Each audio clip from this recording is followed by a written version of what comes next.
Welcome, in front of me is a REALME 6S, and today I'll show you how to enable the power saving mode on the device.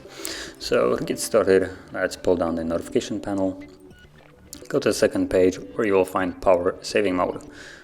And you can simply tap on it. As you can see, the brightness goes down, and it does a couple additional things apart from brightness, like limit the background data and how often the phone scans for notifications and stuff like that.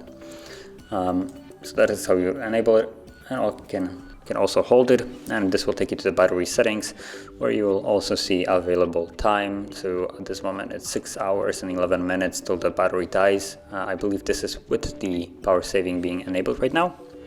And you have also power saving options, so this seems to be enabled by default, sleep standby optimization. So this optimizes the device when it's in standby. And then you have additional options like performance mode, which is, well, the exact opposite of power saving mode. And yeah, so let's leave this.